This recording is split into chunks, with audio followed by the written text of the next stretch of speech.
Carlos, ahora hemos organizado un intercambio con amigos de varios países en Latinoamérica en conmemoración del Día Internacional contra el uso indebido y tráfico ilícito de drogas, que se celebra desde 1987, que en una declaración de Naciones Unidas de la Asamblea General, a partir de ese año se empezó a celebrar en todos los países del mundo. Y bueno, en esta ocasión hemos invitado a Rodrigo Moreno de Argentina, a Lorena, Contreras de Chile, a Ana María Flores de Panamá, a Carmen Macías de Perú, y estamos por parte de los Centros de Integración Juvenil, el doctor Ricardo Sánchez Huesca, una servidora, iré presentando el amplio currículum de cada uno conforme los vaya presentando. Vamos a tener el gusto también de que se incorpore un poco más adelante el señor Antonino de Leo, que es el representante de Naciones Unidas, estuvo en México, ahora está en Perú, y estará también con nosotros al final de esta reunión. Quisiera empezar comentando acerca del lema internacional que ha puesto las Naciones Unidas para este día, que se refiere a un conocimiento mejor para un mejor cuidado. Esto nos remite a un conocimiento mejor, a tener una base científica para los programas de prevención y tratamiento, que todo sea centrado en la evidencia científica, en impulsar programas que realmente funcionan. Pero en este momento tan difícil que estamos viviendo todos los países respecto a una pandemia de COVID-19 que pues en mi país está ya con casi 200,000 casos que han dado positivos y desgraciadamente pues el lamentable fallecimiento de muchas personas, de más de 20,000 personas, 25,000 que están actualizando los datos todos los días. Es difícil, ha entrado una situación en los ambientes tanto del hogar como laborales muy difícil. Es una pandemia que realmente nos ha pegado en lo más profundo de la convivencia social, alterado nuestra forma de vivir todos los días, alterado que veamos a compañeros de trabajo, que veamos amigos. Muchas familias que han estado en confinamiento en estas medidas, pues han presentado diversas problemáticas. Primera parte de esa pandemia fue un miedo generalizado en contagiarnos, en contagiar a los amigos, en contagiar a la familia, en contagiar a los seres queridos.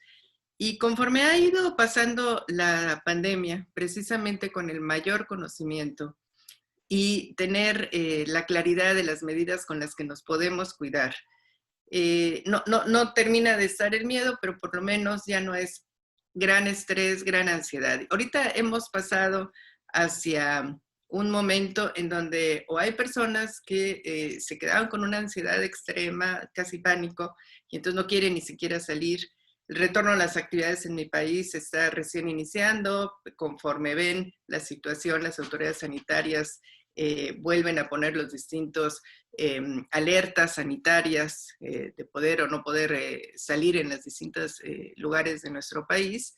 Y bueno, hay gente que está dentro de ese miedo de no querer salir para nada, y hay otra gente que por el contrario piensa que no pasa nada y que va a seguir, y entonces relajan las medidas de cuidado sanitario.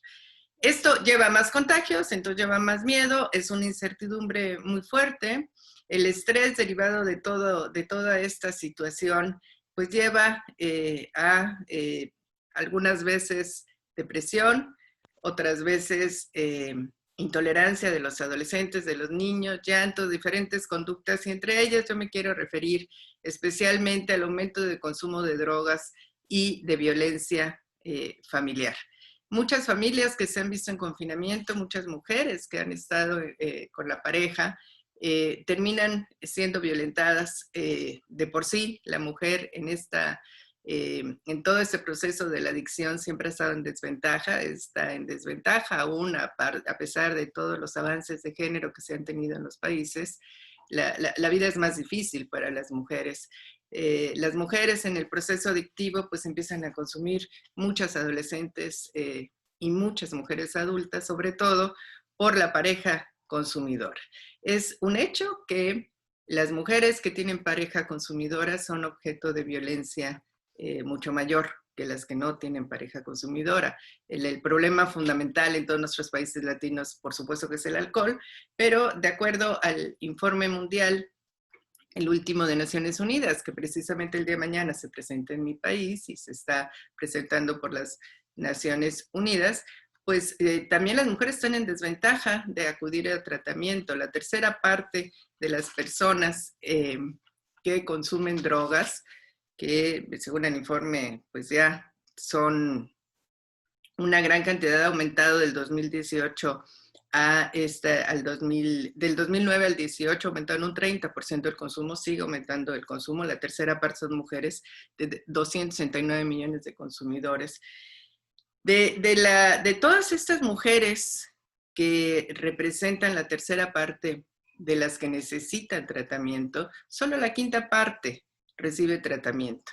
Los centros de integración juvenil, que somos una institución de 50 años trabajando, el promedio de atención terapéutica es de 4 hombres por cada mujer que recibe tratamiento, a pesar de que en la adolescencia en mi país están consumiendo a la par.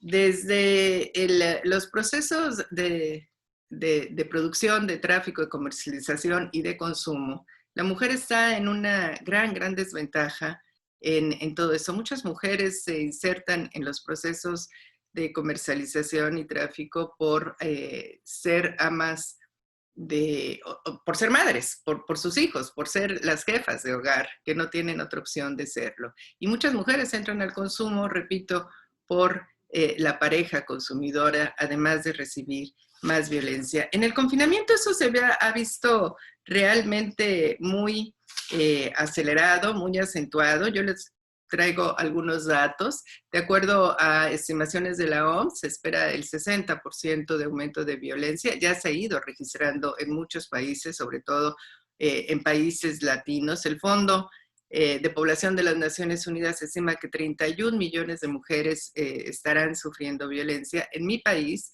el teléfono de emergencia 911 ha recibido 170,000 llamadas por violencia familiar. Estos son 87 llamadas por hora. El Secretariado Ejecutivo de Seguridad Pública ha reportado que en todo el país se han registrado entre estos meses de pandemia casi 400,000 llamadas por emergencia de violencia familiar o de pareja. Los datos que tenemos en los centros de integración juvenil, hemos estado implementando un teléfono de emergencia, atendiendo una página de la Secretaría de Salud, de nuestro Ministerio de Salud, y el resultado es que un 37% de la gente que hemos estado atendiendo tiene problemas de violencia familiar. Hemos tenido también la atención entre abril y mayo, de cerca de 40,000 personas solicitando tratamiento por consumo de droga. Al 60% ya las atendemos vía internet y se da la atención terapéutica. Estamos desarrollando un modelo terapéutico en línea que lo vamos a evaluar, lo vamos a difundir a todo el continente a través de la Revista Internacional en Adicciones, donde los invitamos a todos a escribir. Y bueno, nosotros en esta gran cantidad de gente que hemos estado viendo, vemos que muchos han regresado a tratamiento por recaídas de consumo de drogas. Ante toda esta ansiedad, la gente regresa a lo que le funcionaba y si le funcionaba el consumo, a eso regresa. Si hay violencia familiar, con mayor razón regresan a mitigar esa ansiedad o con exceso de consumo de alcohol o con drogas. Ciertamente metanfetaminas, bueno, y cocaína en todas las Américas es algo muy fuerte y son drogas que llevan también a violencia. Entonces estamos ante una situación de una atención hacia las violencias, hacia el consumo de drogas, hacia las recaídas de manera importante. Tenemos que eficientar tanto los retos en el tratamiento que ahora se vienen, nos van a hablar un poco más adelante. Y ahora yo quisiera pedirle a Rodrigo Moreno, licenciado en psicología, con máster en drogodependencias, especialista en psicología clínica, autor de diversos libros y artículos, psicólogo, representante de estudios de prevención, tratamiento y seguimiento de adicciones en Argentina. Él nos va a hablar precisamente y yo quisiera ligar esta primera intervención con lo que él nos va a hablar, que todo consumo podría ser problemático. Entonces, si en momentos de estrés y de ansiedad extrema la gente a manera de automedicación consume en exceso alcohol o droga para tranquilizarse, ese consumo que aparentemente es solamente para tranquilizarse en un momento puede llegar a ser problemático. Rodrigo, por favor. Bueno, buenas tardes, buenas noches. Bueno, un gusto enorme poder estar compartiendo esta instancia con todos ustedes. Normalmente hemos intercambiado varias ideas con Carmen, bueno, con Ana hace varios años. Soy de exposiciones largas, así que esto de hablar 5 minutos, he hecho al revés. Normalmente uno cuando tiene que hablar mucho tiempo, capaz que apunta. Yo apunto cuando tengo que hablar poco tiempo. ¿Sí? Y Carmen, has hecho una presentación excelente porque abarcaste tantas aristas de lo que estadísticamente, fenoménicamente y cualitativamente se está notando en estos espacios, que a mí me viene justo, porque en realidad yo me voy a detener en este aspecto que cuando me preguntaste el título, yo puse que todo consumo podría ser problemático porque en estas idas y vueltas de la conceptualización, cuando se habla de consumos problemáticos y cuando inevitablemente tenemos que pensar que hay otros que no lo son, a mí me resultó interesante este puente de decir que todo podría serlo, ¿sí? Y ahí me voy a permitir leer algo de las cosas que he apuntado, ¿sí? Que mucho se dice sobre los consumos de drogas y mucho ocurre en relación a ellos consumos de drogas y estamos viendo el crecimiento por todas las latitudes del consumo de droga y la conexión que tiene con la pandemia. Por supuesto que con la pandemia y con la cuarentena más que nada. Con las cuarentenas no hay una relación lineal directa, no quiere decir que pura y exclusivamente por la cuarentena es que aumenten los consumos, porque es multifactorial, ya lo sabemos, pero sí hay una correlación. Eso es indiscutible, ¿sí? Entonces, trazamos y se trazan fronteras clínicas, conceptuales y jurídicas de diversos órdenes a la hora, en relación a la posibilidad de discriminar un tipo de uso del otro tipo de otro tipo de uso, ¿no? Históricamente hemos hablado de esto: uso, abuso y adicción y dependencia, y muchas personas se encuentran en riesgo y están en riesgo y se ubican del lado de la situación del simple uso, tal vez, y no ven en perspectiva esto de lo que podría llegar a ser, ¿sí? Los que trabajamos en adicciones sabemos estas diferencias, elaboramos estrategias terapéuticas y preventivas desde estas diferencias, ¿sí? De estas diferencias que están. Ahora, son diferencias que es muy fácil confundirlas y sacarlas de contexto, ¿sí? Y lo vemos a veces en adolescentes, como que señalan o interpretaciones tendenciosas con respecto a no solo a que no habría perjuicios, sino hasta que habría conveniencias, y son muy interesantes los debates que se pueden dar en eso, ¿sí? Pero estando en salud, no hay que dejar de lado la situación de riesgo, la situación sanitaria, ¿sí? Dejando la cuestión jurídica tal vez al margen, la cuestión moral tal vez bastante más al margen, ¿sí? Sabemos que es clave poder entender los distintos matices para poder emprender acciones específicas, pero existe otra realidad, ¿sí? La realidad que está fuera de conocer y entender estas diferencias entre un consumo y otro.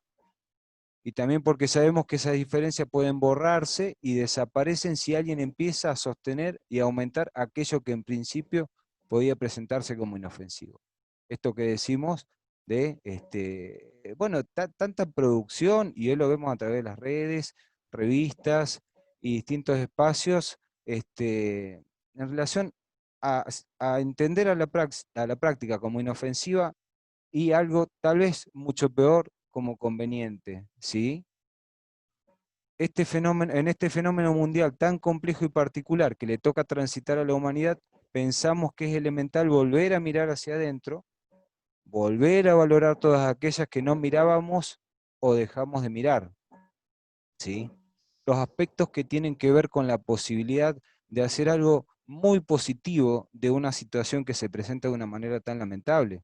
De hecho, Carmen, Ana, doctores, Lorena, este intercambio es una de las consecuencias de que podemos crear y adaptarnos, aunque parta de algo complejo y doloroso, ¿sí?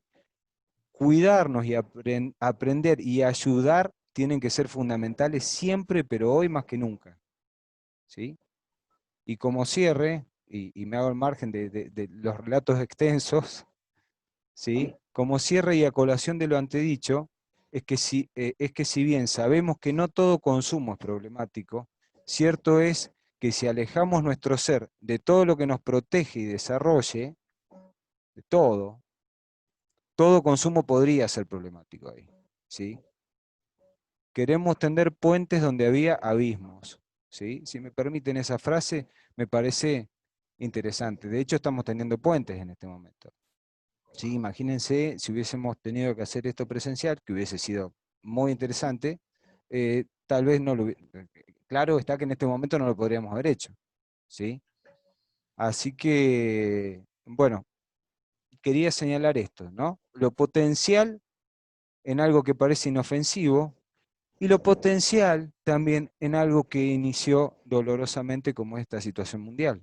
También estamos haciendo algo frente a eso. Así que bueno, un gusto poder compartir y estar participando con ustedes acá. Muchas gracias, Rodrigo, desde Argentina.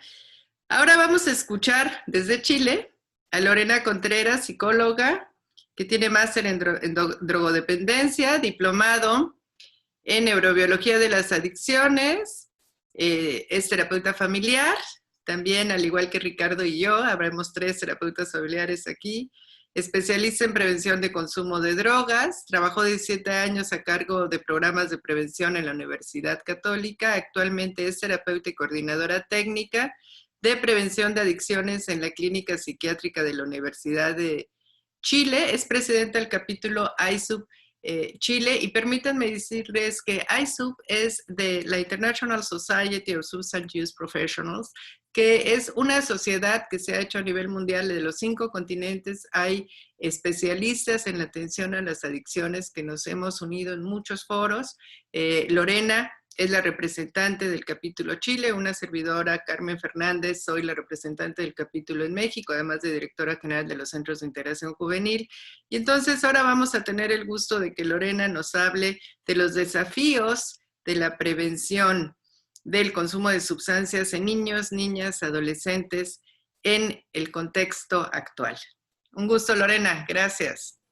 Muchas gracias y también muchas gracias por la invitación, Carmen. Y saludo también a todos, espero que estén bien.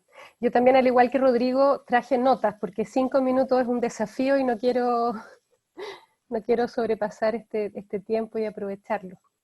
Bueno, yo creo que en medio de la crisis social y sanitaria en la que estamos, cada uno de nosotros está tratando, como decía Carmen al principio, de buscar la mejor manera de enfrentar la incertidumbre o la posibilidad real o no de practicar el confinamiento para protegernos. Claramente esta situación, desde el punto de vista de la prevención, tiene muchas implicancias, ¿no es cierto? Algunas cosas nuevas y otras que en el fondo se refuerzan con lo que ya sabemos.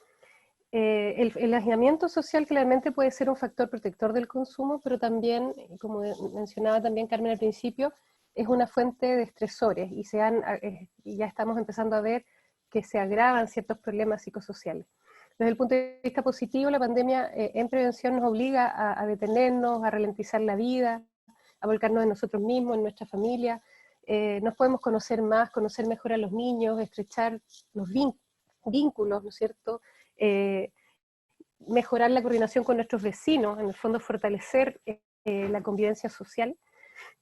También el hecho de estar, digamos, en cuarentena, implica que estamos menos tiempos expuestos a contextos que facilitan el consumo, y por lo tanto eso implica evitar o retardar el inicio, disminuir la frecuencia, disminuir la intensidad del consumo. Y cada vez que, o sea, mientras más tiempo el cerebro de un niño o un adolescente no esté expuesto a sustancias potencialmente adictivas, estamos mejorando sus posibilidades de desarrollo. Además, también está la posibilidad y toda la oportunidad que implica aumentar las intervenciones a distancia, el proveer programas preventivos online, ¿no? Tanto con familias o como con adolescentes. Y esto, por supuesto, permite identificar una serie de factores en fondo de beneficios que genera la situación actual. Aquellos niños, niñas y adolescentes que se desarrollan en estos contextos de familias más bien estables, nutritivas, que cuentan con necesidades básicas satisfechas, pueden desarrollar al máximo su potencial siempre, y por lo tanto también sin duda aprovechar los beneficios que menciono antes, del hecho de estar más tiempo en la casa, el aspecto positivo. Sin embargo, nuestra realidad latinoamericana es mucho más compleja, hay mucha más desigualdad. La prevención del consumo entonces no puede estar aislada de las condiciones sociales en donde se desarrollan nuestros niños, ¿no es cierto? La desigualdad, la pobreza, el desempleo, la violencia, el hacinamiento, ¿cierto? La marginación, la deserción escolar que está aumentando, que se prevé que va a aumentar con esta condición, son condiciones precarias de vida que impactan el potencial de desarrollo. Y por lo tanto también el repensar la prevención en estos contextos implica incorporar esos cambios y ese aumento de factores de riesgo, la mayor precarización que genera la pérdida de empleo en este contexto, el aumento de la violencia, y poder responder a eso. Poner el foco en la prevención solo en la entrega de información, que es una estrategia muy usada en todas partes, digamos, no solo en Latinoamérica, en Europa también sigue siendo muy usada la entrega de información, y centrarse solo en el desarrollo de capacidades individuales o parentales, a través de talleres, de programas escolares de formación, por ejemplo, pone toda la responsabilidad y la atención en el individuo y en la familia. Y a veces genera la ilusión de que el fenómeno del consumo es una cuestión de decisión personal o de consumo responsable, es un poco a lo que aludía Rodrigo antes, ¿no?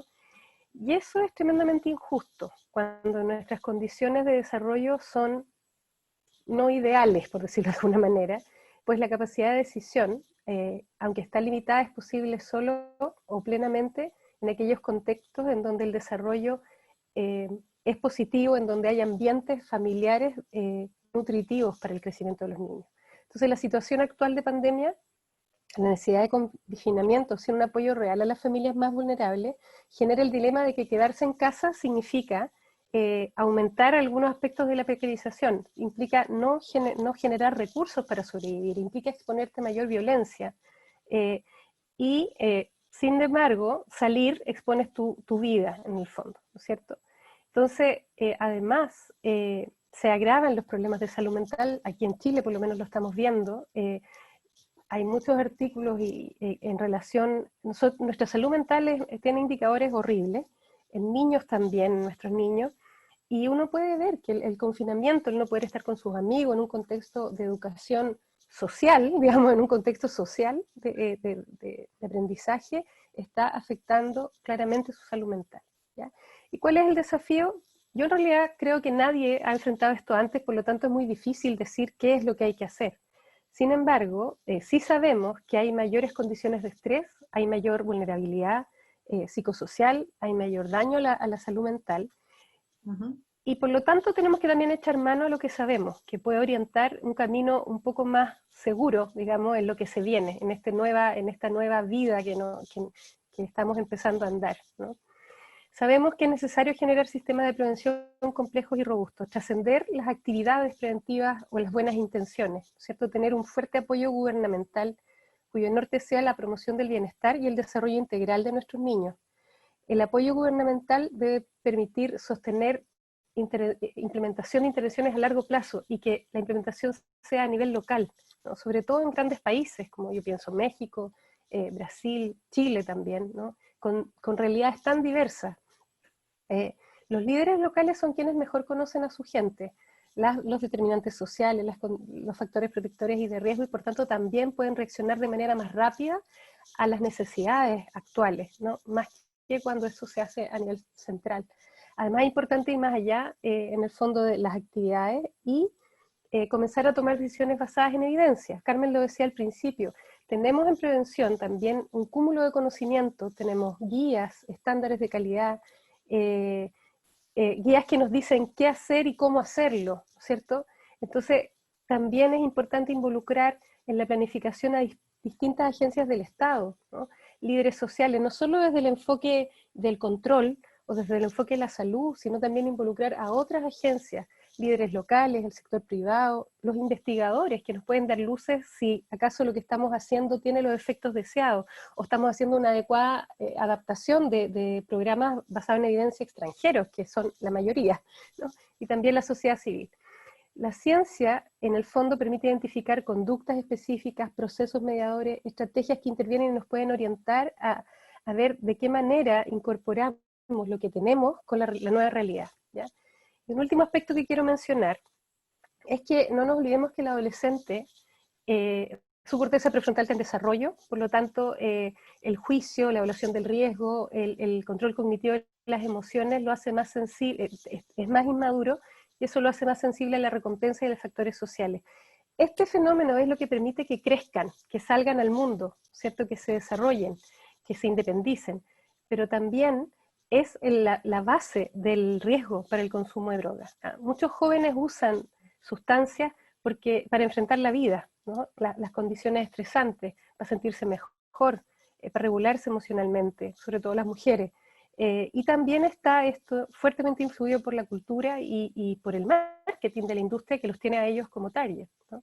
Entonces, centrar la prevención exclusivamente en el desarrollo de capacidades y habilidades familiares para fortalecer la toma de decisiones cuando se dé la oportunidad de consumo no es suficiente, sobre todo en contextos que no brindan las mejores oportunidades de desarrollo, sobre todo en lo que nos vamos a ver enfrentados ahora con, digamos, los efectos en la salud mental y en los problemas psicosociales que van a aumentar post pandemia, ¿no?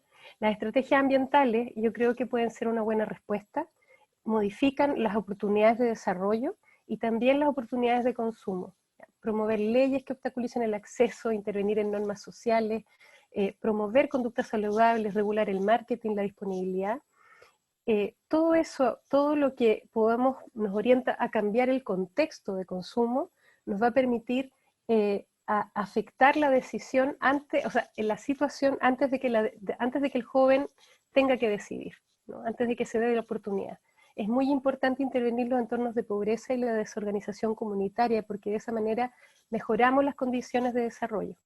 Las intervenciones ambientales, y el último que quiero decir, permiten modificar la arquitectura de las decisiones de nuestros jóvenes, permiten generar entornos nutritivos, protectores, y pueden hacer que entonces las decisiones saludables, las decisiones de no consumo, sean las más fáciles y las más obvias, independiente de mis propias características o la oportunidad que yo tuve en mi entorno de poder desarrollar más factores protectores.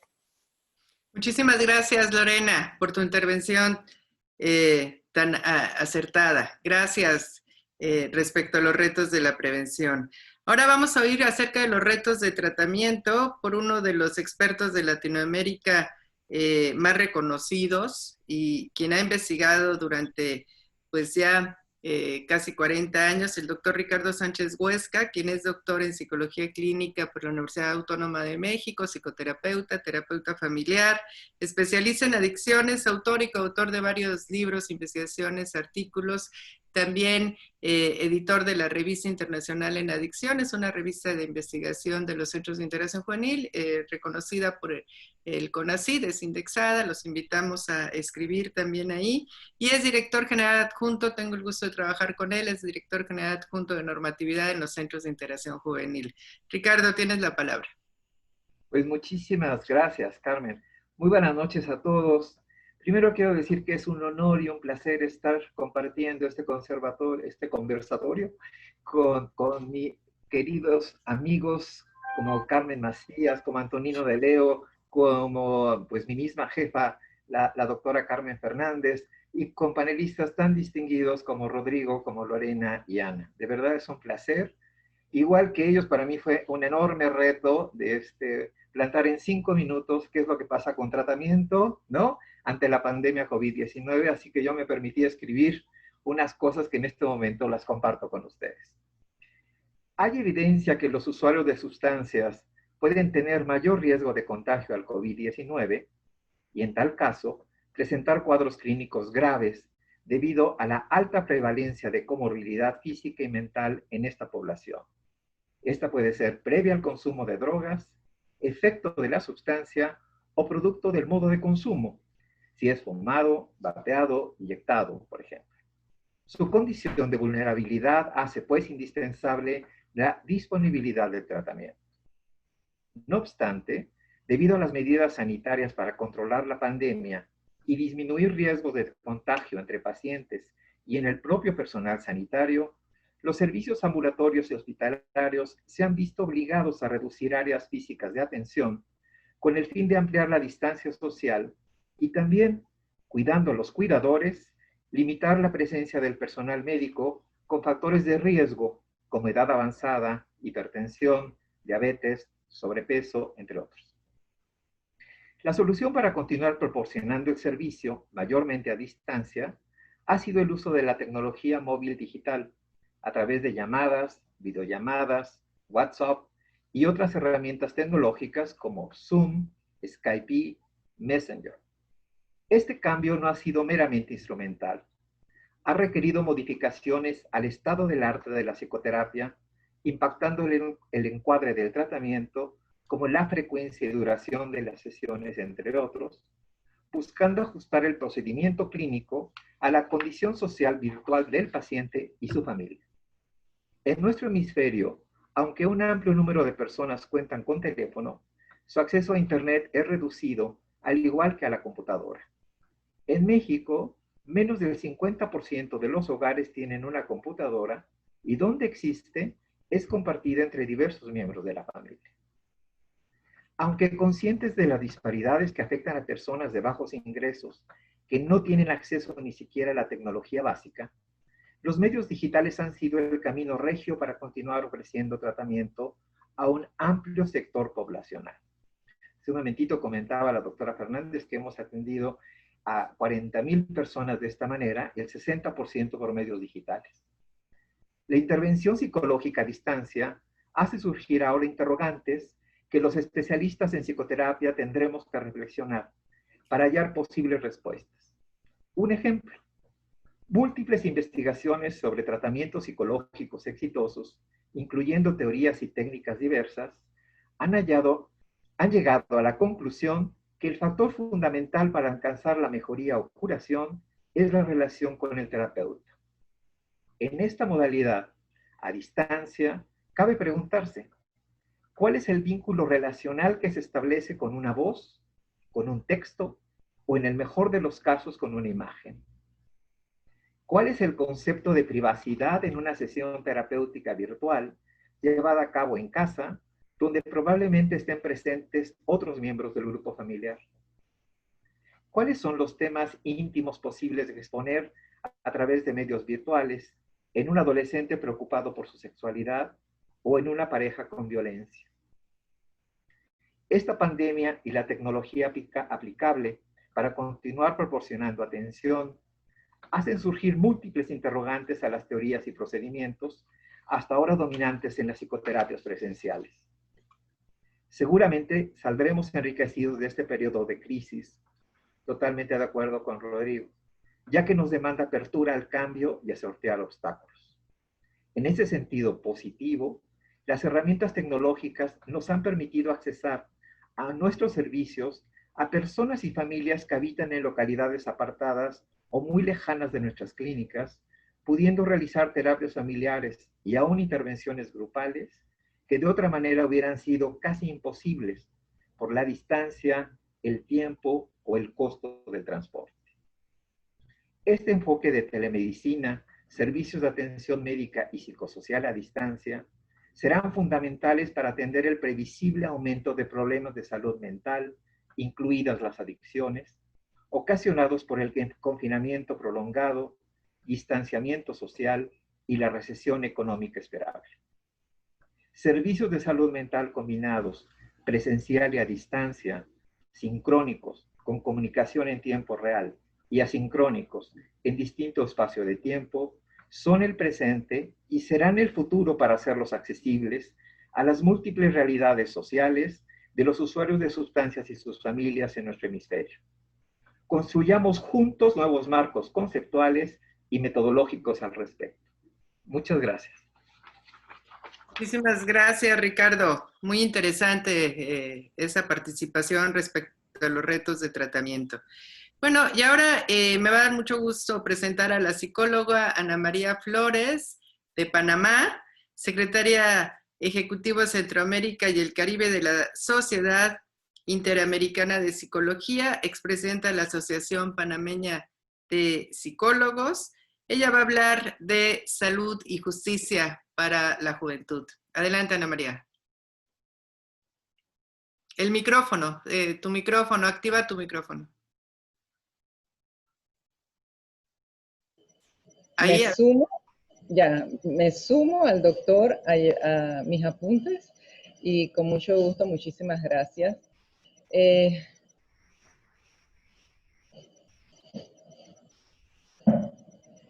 esfuerzo que se hace en el día de hoy trasciende las fronteras que separan a nuestros países. Hoy nuestras voces se unen para dar un mensaje que estamos vivos, que deseamos y queremos seguir trabajando en pro de la sociedad y una juventud plena en salud. Hace un tiempo atrás, uno de mis primos murió a los 40 años y rememoré el momento en que en plena adolescencia mi madre me informaba que tenía problemas de consumo de drogas. Un chico, como se dice, con toda una vida por delante. Y pensé, ¿por qué? ¿Qué vio en eso? ¿Qué lo motivó? Lo más triste fue ver los cambios que generó este consumo en su cuerpo y su cerebro. Fueron letales. Al verlo era irreconocible. Del chico vivaz, guapo, el don de la palabra desapareció. Su madre se encargó de él hasta el día de su muerte. Y al corto tiempo, él también murió. Este ejemplo de vida experiencial es una pequeña muestra de lo que vive el día a día en diferentes familias, mayor o en menor intensidad en nuestros países. Es nuestro deber velar por la seguridad de nuestra niñez y juventud, lograr mejorar la calidad de vida, mejores oportunidades, accesos a la comunicación, la atención, la orientación, una vida saludable. La Organización de las Naciones Unidas ha definido a la juventud como la etapa que comienza a los 15 y se prolonga hasta los 25 años de vida de todo ser humano. Es una edad que precede a la adultez, es una etapa que nos trae a la mente aliento, brío, atrevimiento de una vida pura. Para el 2015, la UNICEF señala que existe una mayor atención en la inversión en la primera infancia en Latinoamérica y el Caribe. Esto sugiere que en las próximas generaciones los adolescentes serán más saludables en términos generales. Más vacunas, más nutrición, mayor atención en las bases evolutivas del desarrollo humano. Sin embargo, persisten factores que atentan contra la conservación de la salud. Sea bien lo que se menciona en el día de hoy, el consumo de las sustancias tóxicas. Para esta fecha del 26 de junio, en que el Día Internacional de la Lucha contra el Uso Indebido y el Tráfico Ilícito de Drogas, es un momento ideal para sensibilizar al público en respetar la vida, velar por los derechos humanos, el desarrollo sostenible, la salud. No solo pretendemos, sino que nos volcamos a exigir a los gobiernos dar la atención justa en beneficio de nuestra niñez y juventud. Entre el 2013 al 2017, la Comisión Nacional para el Estudio y la Prevención de los Delitos Relacionados con las Drogas en Panamá, a través del Observatorio Panameño de Drogas, realizó estudios en familias y otro estudio que incluyó por primera vez el nivel superior relacionado con consumo de drogas, observando que de 4 estudiantes, por lo menos uno tenía un familiar que consumía o tenía problemas serios de alcohol. Esto nos indica la necesidad de mantener estudios y recoger insumos y datos que nos permitan dar a los gobiernos información veraz que ayude a formalizar y establecer políticas públicas que aporten a la población, especialmente a la juventud, incluir mayores programas de prevención y al hablar de programas de intervención, dirigir este último a la promoción de la resiliencia como un estilo de vida saludable. Deseamos en esta fecha memorable, con el respeto que se merece la labor del Centro de Integración Juvenil, que en su peregrinar ha unido en preparar profesionales en las Américas, que no descanse, que sigamos sumando profesionales, rescatando a los que piensan que no hay esperanza, así como prever y fortalecer a los jóvenes en su caminar en la vida. Consideramos que para los próximos años hay que profundizar en las técnicas de detección temprana en la población, así como valorar los factores de riesgo y protección, seguimiento en cada uno de los casos en la realidad de la población y el territorio. Y pensar que los grandes cambios siempre vienen acompañados de una fuerte sacudida. No es el fin del mundo, es el inicio de uno nuevo. Muchas gracias. Muchísimas gracias, Ana María. Ahí con toda esa visión desde Panamá de la justicia y oportunidades para los jóvenes. Ahora voy a tener el gusto de presentar a Carmen Macías de El Perú. Ella es directora ejecutiva del Centro de Información y Educación para la Prevención del Abuso de Drogas en Perú.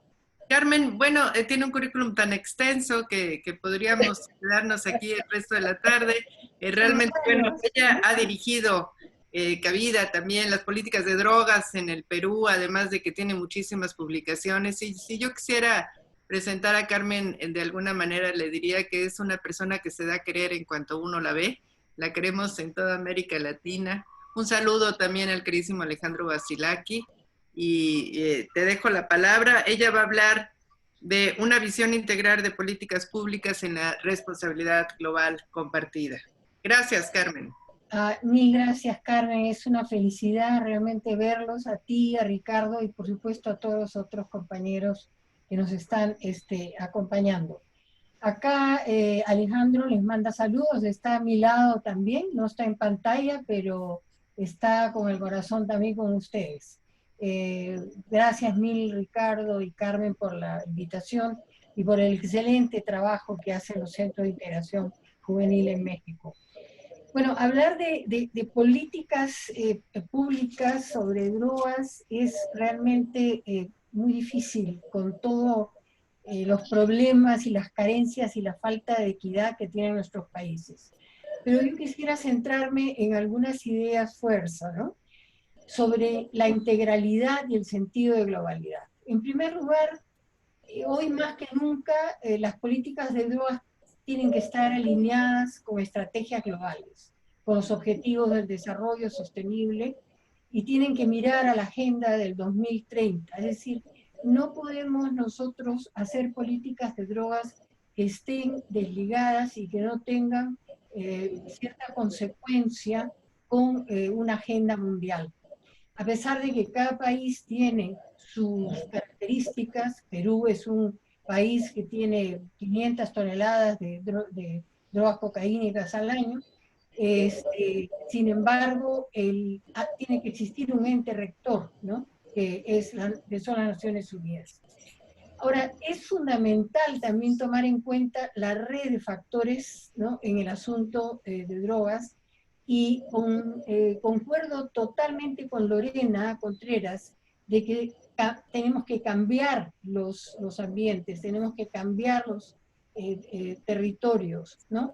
Estamos, por ejemplo, hablando de un campesino productor de hoja de coca que no tiene otra alternativa, o estamos hablando también de un Ministerio de Agricultura, y ahí hablo de integralidad, ¿no es cierto?, que está, por ejemplo, fomentando riego, fomentando que la persona pueda inscribir sus títulos de propiedad, etc.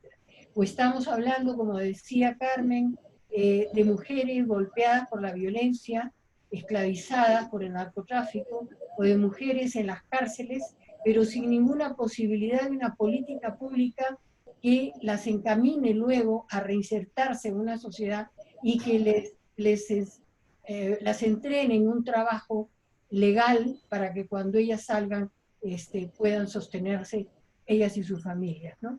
Entonces existe una necesidad urgente de integralidad que yo por lo menos en mi país todavía no la veo. Es decir, trabajamos en estancos, si es violencia a la mujer, muchas veces no se relaciona o casi nunca se relaciona, como dijo Carmen, con la cuestión de drogas, sino simplemente con el Ministerio de la Mujer y los centros de emergencia mujer. Pero la droga no está engarzada en esta problemática, ¿no? Ahora, sin dejar, digamos, de tener atención en cada país y sus necesidades, sí creo en la rectoría, como decía, de una política global y terminar con ese paradigma tan absurdo que dice los países consumidores son los que tienen la culpabilidad. Yo creo que ya no se puede hablar de países productores y países consumidores. Lo que se tiene que hablar es realmente de una política donde nos preocupemos del ser humano como el centro de atención en la humanidad. No importa dónde esté, sino cuál es su vulnerabilidad, ¿no? Y ahí tenemos que hablar de promoción de salud, tenemos que hablar, bueno, de proyectos de vida, etcétera, como muy bien lo mencionó Lorena. ¿Acaso, por ejemplo, el peor asesino no es el tabaco? La enfermedad del tabaquismo no transmisible no es lo que más mata, por ejemplo, en el mundo, el sedentarismo y muchas de estas cuestiones. Ahora no nos atrevemos a decir si el COVID-19 va a matar más, ¿no? Porque ya está matando más que muchas guerras, ¿no es cierto?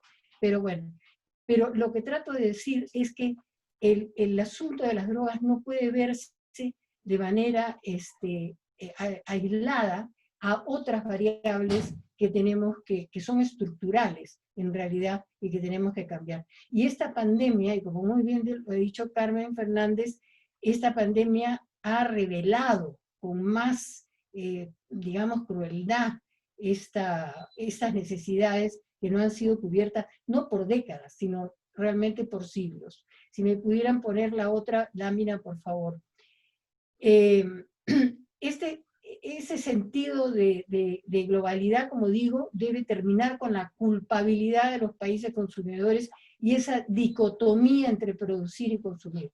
Producimos y consumimos. Sea la droga legal o sea la droga ilegal, todos los países tenemos esas condiciones, o casi todos los países. Una necesidad de políticas más sensatas que ponga a la persona en el centro y que haga alianzas. Y ahí rescato yo también la cooperación norte-sur y sur-sur, ¿no? Por ejemplo, en ese momento me parece extraordinario que el SIG haya promovido este tipo de diálogos para que entre países podamos ver lo que nos está pasando y cómo podemos con evidencia salir adelante de manera un poquito quizás más rápido. Hoy el paradigma, como repito, es la responsabilidad compartida. La próxima, por favor. La integralidad de las políticas también debe incluir, como digo, las sustancias legales e ilegales, ¿no? Y es conveniente construir e implementar políticas de promoción y estilos de vida saludables. Pero también me gustaría hablar de algo que no se menciona casi cuando se habla de drogas. Se menciona quizás la deontología de los médicos, los modelos biológicos, médicos, pero no se menciona la ética como un componente que debería estar inserto en toda la currícula de los niños y los adolescentes desde la primera infancia. Y no me refiero a una ética ortodoxa, sino al cómo vivir feliz sin drogas. Yo hasta ahora no encuentro un texto escolar, por lo menos en mi país, que se refiera a una política de promover la felicidad, ¿no? Y digamos, no las drogas. ¿De qué manera, por ejemplo, se pueden crear mecanismos de políticas que permitan a las comunidades ser gestoras de su propio bienestar y seguridad? Todavía me parece, por lo menos en mi país, que hay muchísima verticalidad en la implementación de las políticas. Es decir, no se hace uso, por ejemplo, de herramientas, o no se hace bien uso de herramientas como los presupuestos participativos, donde las personas, si participan, van a ser por lo menos mucho más probable que ejerzan también aquellas políticas donde ellos y ellas han participado, ¿no? Y quisiera también decir que cuando hablamos de drogas, por lo menos en el Perú, estamos hablando de una cadena de producción, de tráfico, de microcomercialización y de consumo. Y cuando hablamos entonces de prevención, vuelvo a lo que planteaba Lorena de Chile, de decir, no podemos avanzar realmente si no cambiamos una serie de ambientes y no promovemos una vida con salud y con proyecto, digamos, y con futuro, ¿no?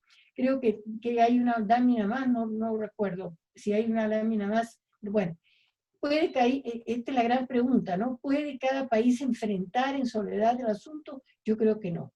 Por ejemplo, la pandemia en este momento nos está demostrando que ningún país va a poder hacerlo solo, ¿no? Y quizás eso, con la crueldad que tiene la pandemia, nos enseñe también en el asunto de drogas, en que ningún país va a poder salir adelante solo, sino que vamos a tener que compartir, como decía muy bien Carmen y Ricardo, evidencias. Yo te felicito, Ricardo, porque eres un investigador, pero permanente, que nos da luces, ¿no? Para ver hacia dónde pueden ir las políticas de los países. Bueno, simplemente es una reflexión, espero no haberme pasado los 5 minutos, y también, además de los compañeros que he saludado, saludo a Antonino, que el otro día nos hemos conocido por Zoom también, y sí quiero terminar con algo que Ricardo planteó.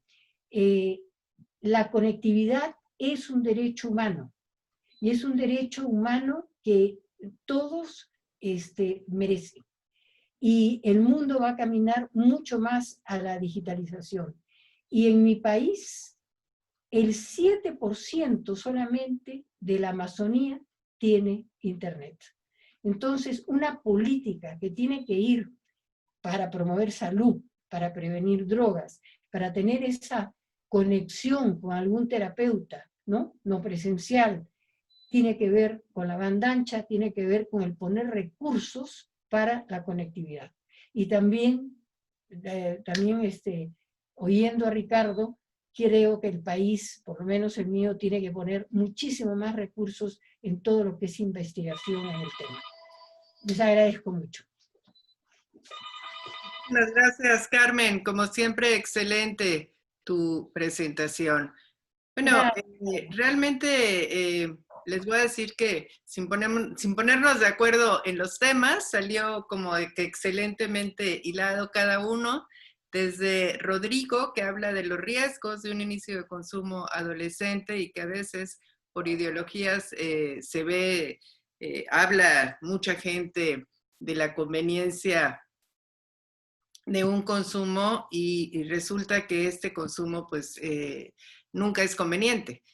A veces en la difusión hacia los jóvenes se habla de por qué consumir o no una droga y realmente esta sabemos todos que no es conveniente y que siempre va a tener riesgos.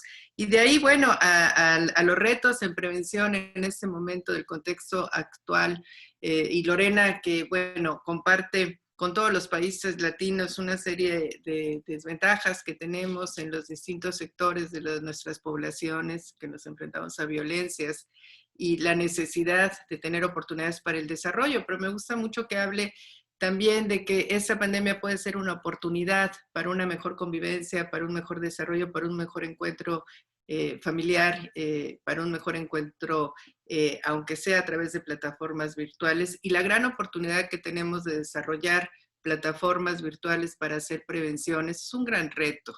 Y se hila muy bien con Ricardo, que habla un poco de la gran oportunidad también para tener plataformas de terapia virtual y cómo nos hemos visto obligados a llevar a la terapia a medios virtuales. Pero bueno, todos coincidimos en que las oportunidades precisamente no son iguales en Latinoamérica para todos, y la gran mayoría de la población no tiene esta oportunidad de tener la terapia virtual. El tener una terapia de 1 hora implica tener un gasto en casa, además de una computadora o algún aparato que generalmente es costoso para hacerlo, y no todo el mundo lo tiene. Y por eso, bueno, hemos mantenido también la necesidad de tener terapias presenciales, pero es todo un reto finalmente para la prevención y el tratamiento, el llevar todo esto hacia cuestiones de distancia. Y luego nos habla Ana María desde Panamá con un caso de vida real y la necesidad de justicia y oportunidades para todos, y del cuidado adolescente, y de tener más cuidado hacia el desarrollo, hacia un justo desarrollo de todos. Y Carmen, como siempre, la gran política de Carmen nos habla de las políticas públicas que en este momento, como termina su pregunta, ¿podemos solos? No, no podemos, tenemos que ser entre todos. Qué bueno que ella recalque que cualquier política pública tiene que ser una estrategia global compartida, y que finalmente estas estrategias compartidas, al menos en nuestros países latinos, se refieren en muchos de los casos a las oportunidades para el desarrollo, a tener entre todos una oportunidad de atender a todo el mundo de manera equitativa. Finalmente me da mucho gusto que Carmen se refiera a la ética, porque la ética es una cuestión clave a considerar en las políticas públicas, en la legislación, en la atención, en la investigación, en la capacitación respecto al consumo de drogas. La ética, ante todo, nos lleva a reconocer lo que recién Rodrigo dijo: toda droga tiene riesgo, y hay que decirlo, y hay que decirlo en alto. La ética nos lleva a que las investigaciones tienen que ser transparentes, y a que sí hay que otorgar conocimiento, y mejor conocimiento para todos, para cuidarnos mejor, pero esta investigación y la capacitación tiene que ser absolutamente transparente. Un gusto, de verdad, que hayan aceptado todos. Yo le voy a pedir a Antonino de Leo, que hemos conocido en México, ahora se va a Perú. Él es el representante actualmente para la Oficina de las Naciones Unidas contra la Droga y el Delito en Perú, pero recién acaba de dejar esta oficina en México. Tenemos ahora un nuevo representante, Cristian Holge, que saludo desde aquí con mucho gusto. Ya estaremos trabajando también con él. Tuvimos oportunidad de trabajar con Antonino muy de cerca. Es un hombre realmente con un conocimiento muy, muy valioso. Es un hombre que incluye a todo mundo, es un hombre incluyente, y eso sabemos que las oficinas tienen que trabajar con gobiernos, pero incluir la experiencia de las organizaciones de sociedad civil y promover el trabajo compartido entre gobierno y sociedad, pues lo ha hecho, y lo ha hecho de manera que le damos las gracias por el respaldo aquí en México. Él cuenta con más de 20 años de experiencia profesional en cargos de responsabilidad creciente en el plano internacional. Ha trabajado en 3 continentes para las Naciones Unidas, institutos de investigaciones y organizaciones no gubernamentales. Tiene un posgrado en Ciencia Política y Desarrollo de Cooperación Internacional. Muchas gracias, Antonino, por estar con nosotros. Tú cierras, por favor. Muchas gracias, querida Carmen, Ricardo. Un gusto saludarles desde Ciudad de México todavía.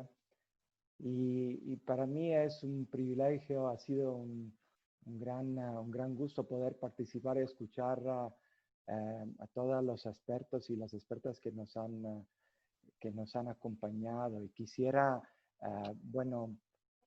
agradecer en particular a la doctora Carmen Macías, la directora de CEDRO, con la cual tuve el gusto ya de interactuar y cuya reputación la precede, y de la cual espero poder aprender mucho más acerca de las complejidades de Perú en particular.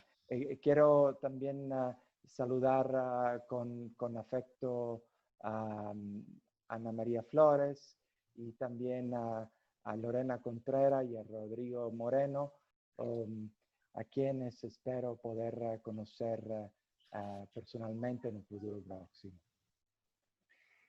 Yo no he preparado nada en particular y realmente vine para poder escuchar y reconociendo, viniendo de la sociedad civil yo, mis primeros pasos profesionales fueron con la sociedad civil en Italia, en el sur de Italia, yo soy de Sicilia, y en una cooperación sur-sur, y luego también mis primeros pasos fueron durante la guerra en ex-Yugoslavia, en un programa de emergencia con el cual pudimos trabajar directamente con asociaciones de mujeres. Luego ya a partir de ahí, tuve varias experiencias, pero digamos mi corazón sigue estando bien puesto con los que menos tienen. Y que es un asunto muy, digamos, actual a nivel mundial, y ahora en el caso de América Latina, que es el epicentro de la COVID-19, es un asunto muy importante, porque la desigualdad es algo que nos distingue y es algo que está relacionado con muchos de los aspectos del desarrollo y es una causa directa no solamente de la violencia, sino de varias otras, digamos, esferas que ocupan las Naciones Unidas. Y a mí me gustaría simplemente compartir, digamos, mi experiencia y mi experiencia en particular en dos casos. El primero, quisiera compartir mi experiencia en Irán. Yo tuve el privilegio de trabajar con la Oficina de Naciones Unidas contra la Droga y el Delito en Irán. Y Irán es un país de consumo, de alto consumo de opio y de heroína. Hay más de 3 millones de consumidores. Y cada familia tiene un consumidor en la casa o un amigo que consume.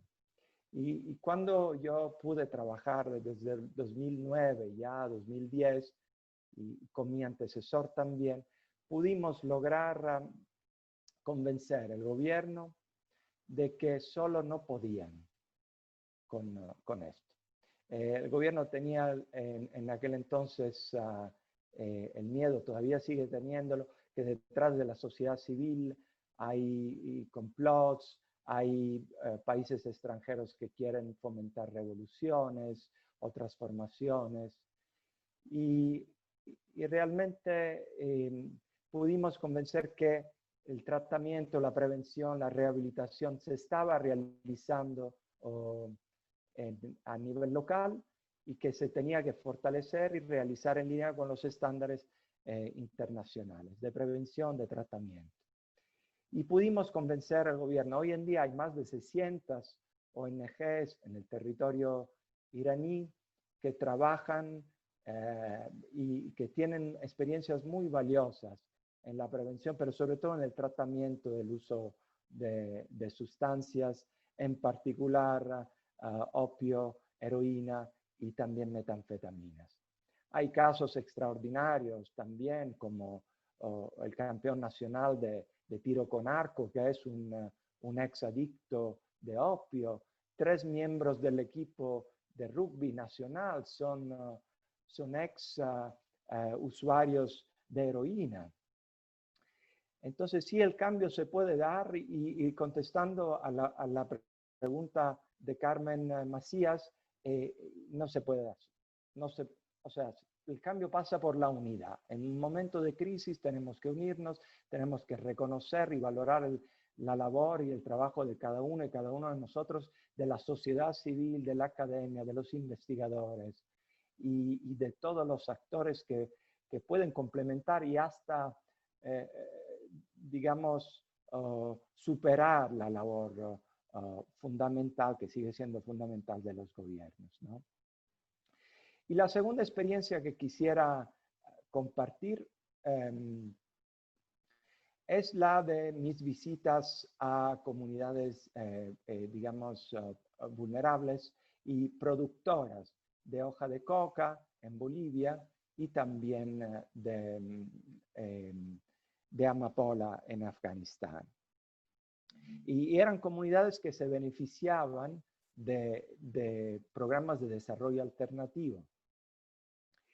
Y muy interesante, lo que más valoraban los campesinos y las campesinas que se beneficiaban de estos, digamos, programas, no era tanto el dinero que podían, digamos, recibir, y algunos recibían mucho dinero, hasta, pues, se hicieron mucho más ricos que el promedio de la población en estos países, sino que lo que más valoraban era que no les desaparecieran a sus hijos, que sus hijos tuvieran un futuro mejor que lo que tenían ellos, ¿no? Y que pudieran tener una educación.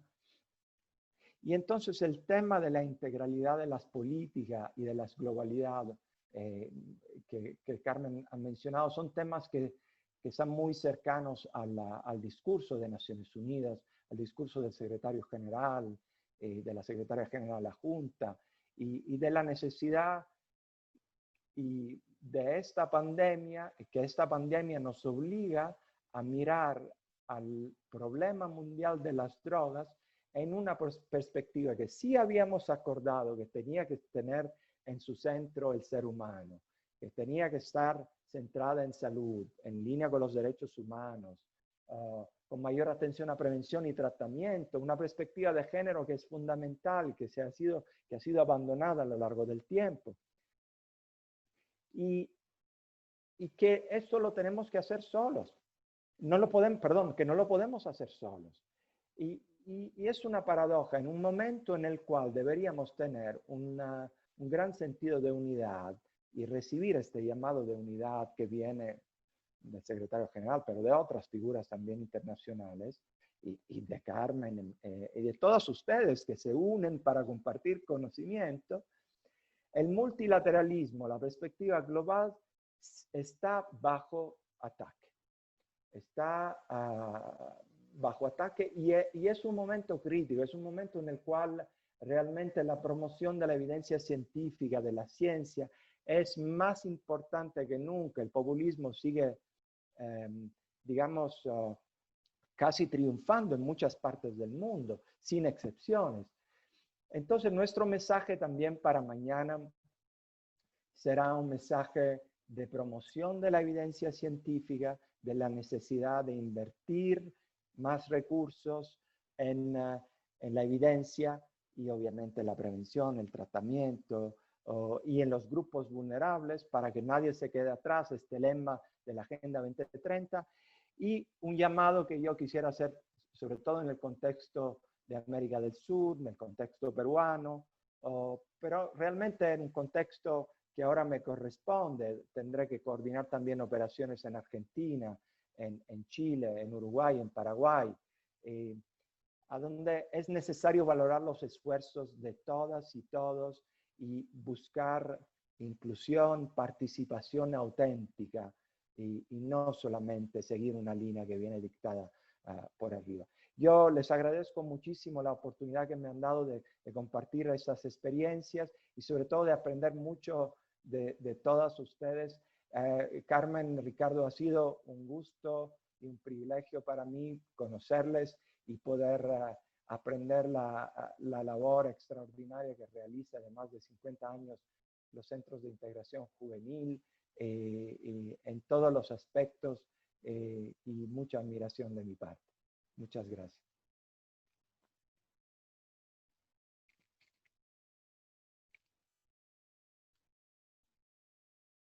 Tu micrófono, Carmen, creo que está apagado. Ya.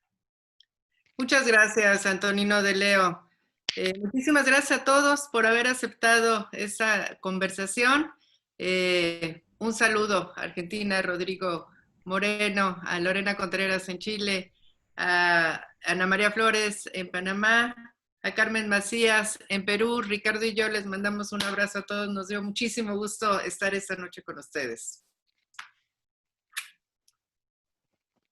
Muchas gracias, buenas noches. Adiós. Bien, Saludos gracias. a todos. Gracias. Un placer. Hasta luego. Muchas que estén gracias, bien. buenas noches. Cuídense. Gusto. Cuídense. Antonino, Carmen, Saludos, Ricardo. Bye. Hasta luego. hasta Ya luego. estamos fuera de Facebook. Ok. Sí.